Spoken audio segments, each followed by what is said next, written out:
in a move that has sent shockwaves through the corridors of Western power and ignited a fire of pride in the hearts of Africans everywhere.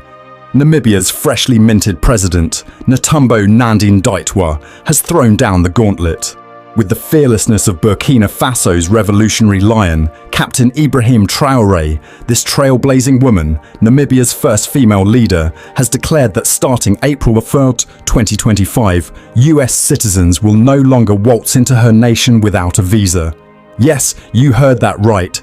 The days of Western privilege on African soil are numbered, and Nandi-Ndaitwah is leading the charge with a boldness that echoes the thunder of our ancestors. This is no timid policy tweak. This is a seismic shift, a roaring proclamation of sovereignty that reverberates from the dunes of the Namib Desert to the shores of the Atlantic. For decades, Namibia has flung its doors wide open to tourists from the United States and other Western nations, welcoming them with open arms and visa-free entry for up to 90 days.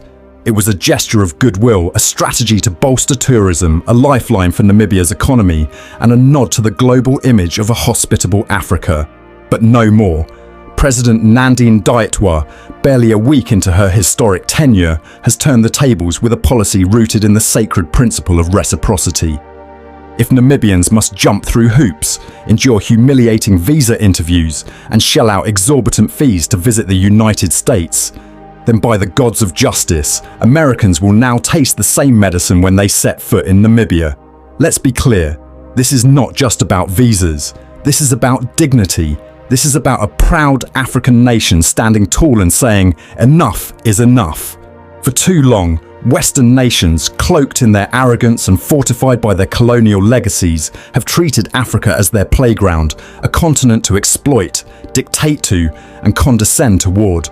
They've imposed harsh visa regimes on our people, forcing us to grovel at their embassies to prove our worth, to beg for entry into their lands as if we're lesser beings. Meanwhile, their citizens have strolled into our countries with impunity, their passports a golden ticket to unrestricted access.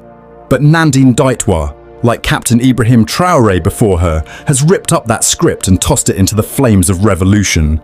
She's not here to play nice with the West. She's here to demand respect. If you've been watching Burkina Faso's young firebrand, Captain Ibrahim Traoré, you'll see the parallels.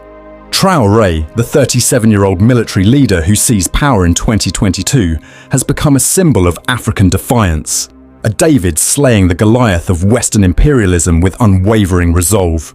He's expelled French troops, cut ties with neo-colonial puppet strings, and dared the West to reckon with a Burkina Faso that bows to no one. His courage has inspired a generation, proving that Africa's youth, and now its women, can stand toe-to-toe with the so-called global powers and not blink. Nandi-Ndaitwah, at 72, brings a different flavour of that same audacity. She's no stranger to struggle. She cut her teeth as a freedom fighter with SWAPO, battling apartheid South Africa's chokehold on Namibia when she was just a teenager. She's faced exile, detention, and the weight of a male-dominated political arena, rising through the ranks to become a titan in her own right. And now, as president, she's channeling that warrior spirit into a policy that screams, Africa will no longer be your doormat.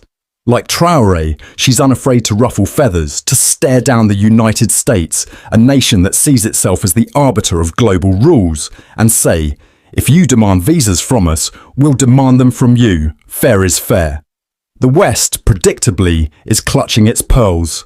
Whispers of economic sabotage and tourism decline are already floating from their think tanks and media outlets. They'll tell you Namibia's $90 visa on arrival fee, peanuts compared to what Africans pay for US visas, will scare off American tourists, denting the nation's GDP. But let's not be fooled by their crocodile tears. This isn't about economics, it's about power. They're rattled because an African woman, a black woman, has dared to challenge their entitlement. They're shaken because Nandi-Ndaitwah's move exposes the hypocrisy of their rules-based order, a system that only seems to apply when it benefits them. To understand the magnitude of this moment, we must confront a painful truth. For far too long, African nations have bent over backwards to appease the West. Our leaders, many of them groomed in colonial classrooms or seduced by Western aid, have internalized a subservience that's kept us on our knees. When it comes to visa policies, the imbalance is glaring. Take the United States, for instance. A Namibian citizen seeking to visit must navigate a labyrinth of requirements, a non-refundable $185 application fee, a fortune for most, a grueling interview at the US Embassy, bank statements, proof of ties to Namibia, and a wait time that can stretch months, all with no guarantee of approval.